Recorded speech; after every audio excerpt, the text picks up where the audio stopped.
Bonjour et bienvenue à tous donc dans ce petit podcast ou même gros podcast hors série du Geekcast sur geek-actu.fr.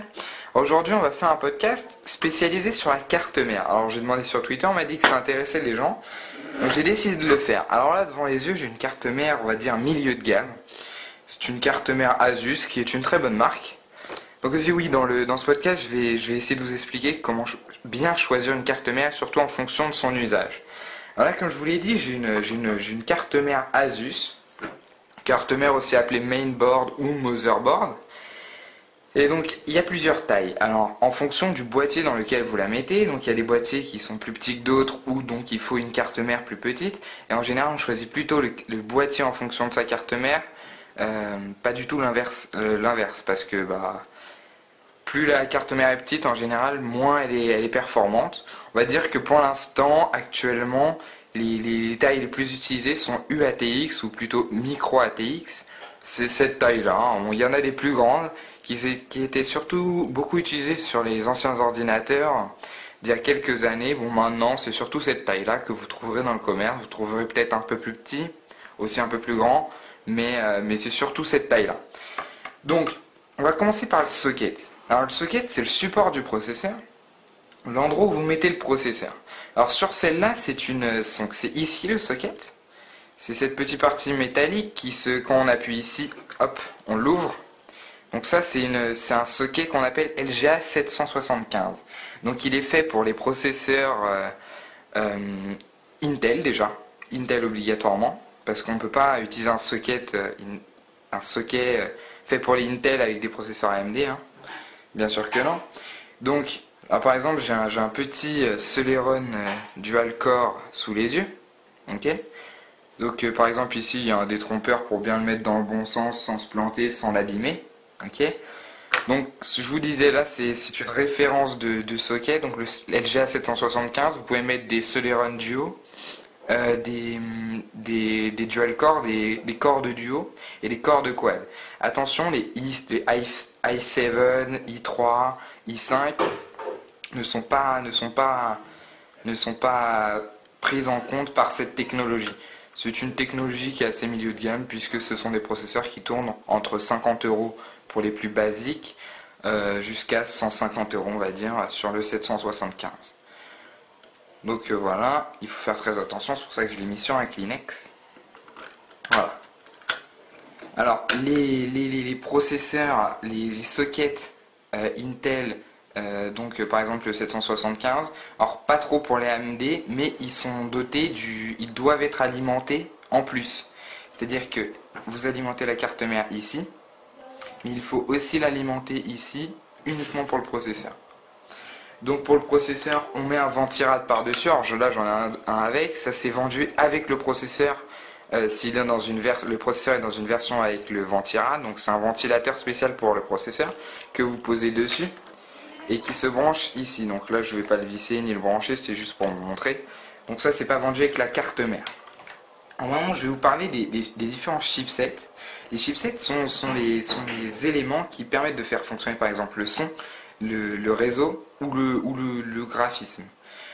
Avant, il y a quelques années, quand on utilisait un ordinateur et qu'on en construisait un, il fallait brancher une carte graphique obligatoirement pour que votre ordinateur affiche quelque chose. La carte mère ne gérait pas du tout ça. Pareil pour le son, il fallait obligatoirement avoir une carte son, sinon l'ordinateur ne sortait pas de son.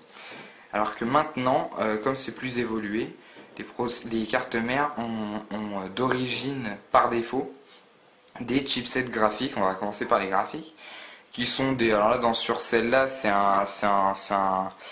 un chipset graphique AMD Intel. Mais donc il y a des cartes mères plus haut de gamme avec des meilleurs chipsets graphiques. Donc par exemple, si vous faites de la bureautique, de l'internet, pas besoin de s'acheter une carte graphique à 250 €. Le chipset graphique de la carte mère fera amplement l'affaire. Alors pareil pour le son. Avant, avec le son, comme je vous l'ai dit, il fallait obligatoirement une carte son à brancher par-dessus en plus pour pouvoir avoir du son. Et bien aujourd'hui, c'est tout simple. Il y a un chipset de son qui est inclus dans la carte mère et qui vous permet de ne pas avoir de carte son et que ce soit directement intégré. Alors vous allez me dire, oui, mais si je veux faire un peu plus de son, que j'écoute beaucoup de musique, c'est mieux que j'ai une carte son. Et alors pas du tout. On peut toujours acheter des cartes son, sauf qu'il n'existe plus de cartes son bas de gamme. Maintenant, les seules personnes qui mettent des cartes son sur leurs ordinateurs, sur leurs cartes mères en plus, sont des gens du milieu professionnel audiovisuel. C'est-à-dire que par exemple un studio de musique qui ont des ordinateurs auront besoin d'une largement meilleure carte son et qualité audio que un utilisateur lambda comme moi, vous, ou voilà. C'est donc en général, on n'a pas besoin, à moins que vous ayez un studio dans votre salon, ça sert à rien.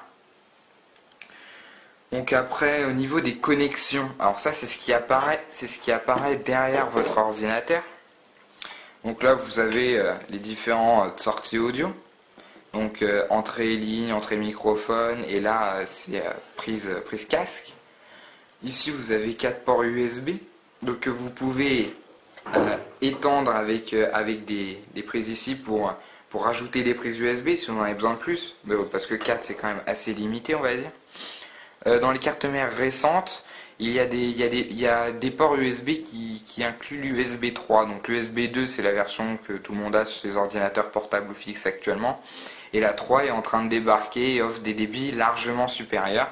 Sauf qu'elle est assez freinée cette nouvelle technologie par Intel qui n'est pas encore prêt à l'USB 3.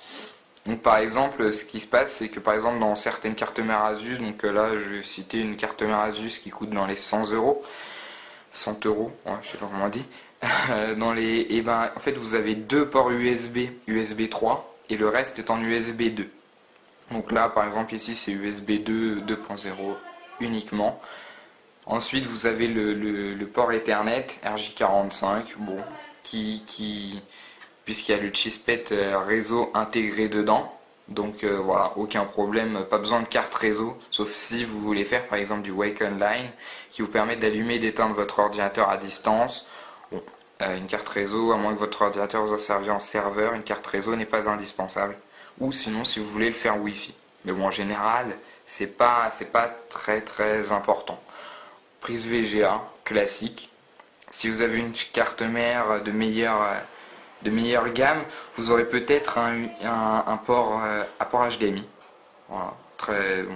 Si vous voulez brancher à votre télé ou à un écran HDMI. Prise PS2,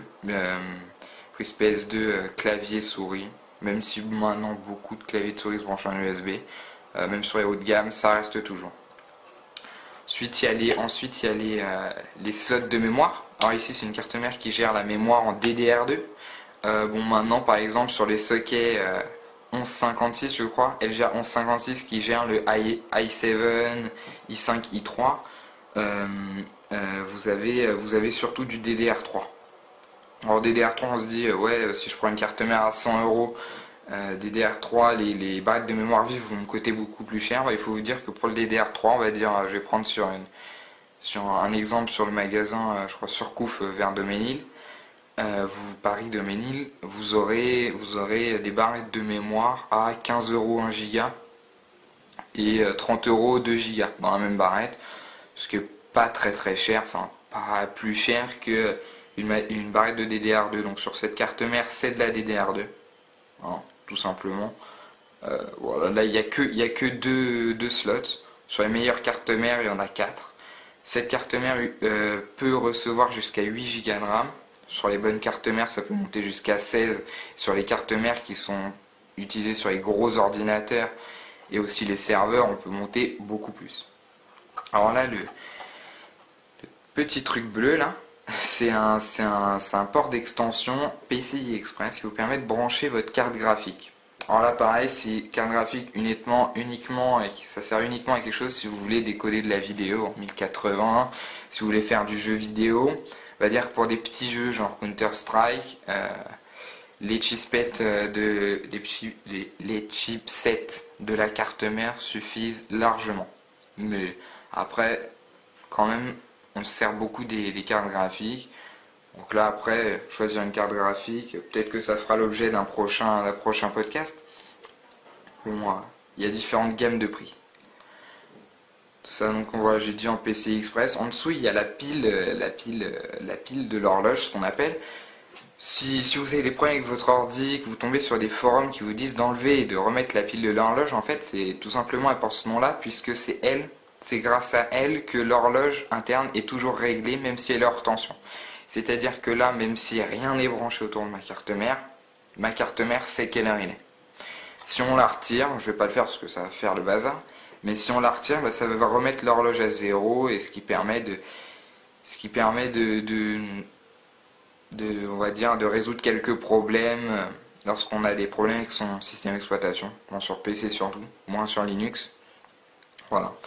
Alors là, il y a aussi donc ici, comme je vous ai dit tout à l'heure, pour brancher des USB, par exemple, si votre boîtier comporte des prises USB en façade, et ben vous aurez des fils à brancher ici. Donc là, sur cette carte mère, comme elle est bas de gamme, il n'y en a que 2. Donc je peux rajouter 4 ou 6 ports, on va dire, à peu près. Plus 4 ici, franchement, ça suffit largement. Là, on a deux ports SATA, donc SATA 1, SATA 2, pour brancher les disques durs. Sur les cartes mères plus haut de gamme, vous en avez 4, voire 6. Là, un port IDE pour brancher les anciens disques durs d'ancienne génération. Ici, c'est pour brancher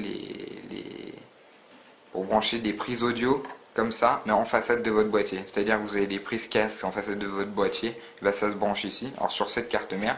Donc en fait, si vous achetez une carte mère d'une autre marque ou un autre modèle, vous aurez tout est expliqué dans la notice, hein, pour chacune des cartes mères. Alors là c'est un truc qui est sur toutes les cartes mères et qui est très important. C'est l'endroit où vous branchez votre bouton. Donc ça peut paraître bête comme ça, mais s'il n'y a pas de bouton, l'ordi, vous pouvez toujours vous amuser pour l'allumer. Donc voilà, pareil, c'est expliqué dans la notice, dans quel ordre, parce que voilà, donc là j'ai un bouton sous la main, un petit bouton. Et en général, on a 4 fils. Donc ça, en général, c'est mis dans un boîtier. Donc là, j'ai retiré du boîtier, mais il est mis dans le boîtier. Et vous avez des fils qui pendent dans votre boîtier. Et donc là, par exemple, Power SW. Donc vous le mettez, moi je sais que par exemple sur ma carte mère, c'est ici qu'on le met. Et voilà, hop, vous appuyez, ça s'allume. Donc voilà, après à voir dans votre notice. Ensuite, on va terminer par le port d'extension. Donc le port d'extension vous permet par exemple de brancher une carte réseau, une carte qui rajoute des ports USB. Alors ça, c'était surtout utilisé dans les anciens ordi, mais bon, maintenant comme il y a ces prises là, c'est plus très utilisé. Voilà, donc maintenant pour terminer, on va essayer de réfléchir quelques secondes sur comment choisir une carte mère. Alors c'est simple, déjà ça dépend de votre utilisation. Si votre utilisation est jeux vidéo, déjà il vous faudra en général il vous faudra plus de 2 slots de mémoire. Certaines cartes mères offrent plusieurs sockets, surtout pour les serveurs, mais bon, aussi pour d'autres jeux vidéo et tout ça. Plusieurs sockets, ce qui vous permet de mettre plusieurs processeurs. Donc si vous avez par exemple 4 processeurs de 4 cœurs, on va dire que ça va pas mal dépoter. Il y a aussi des cartes mères qui ont 2 ports PCI Express qui vont vous permettre de brancher 2 cartes graphiques. Alors là pareil, c'est pour les grosses utilisations, pour les gros jeux vidéo de bourrin. Bon, moi personnellement je n'avais pas l'utilité, c'est pour ça que j'ai une carte mère assez bas de gamme. Mais voilà. Ok, comment finir voilà, on va dire que les caractéristiques principales pour choisir sa carte mère, c'est l'utilisation que vous allez en faire. Si c'est pour la musique, un 775 de chez Intel fera largement l'affaire. Pour aller sur internet, ça fera largement l'affaire. Par contre, si vous faites par exemple du traitement de vidéos, traitement de photos et tout ça, il faudra quelque chose qui calcule un peu plus vite. Donc là, un petit i7 ce sera bien, du coup ce sera un socket 1156. Donc tout ça je vais vous l'expliquer, je vais vous le mettre dans l'article, les références. Voilà, puis après le chipset graphique ne sert à rien si vous branchez une carte graphique. Voilà, donc ça on s'en fout. Pareil, si votre carte mère est HDMI, n'est pas HDMI comme ça, mais que vous mettez une carte graphique HDMI, au final c'est quand même HDMI. Donc voilà, si vous par exemple, ça sert à rien d'acheter une carte graphique uniquement pour avoir de l'HDMI si vous avez déjà un port HDMI. Parce que ça fonctionne très bien d'origine sur la carte mère. Donc si vous avez des questions, je vous invite à laisser des commentaires sur Dailymotion ou sur Geek Actu, donc geek-actu.fr. Et donc voilà, je pense que c'est tout ce que j'avais à vous dire. Ciao!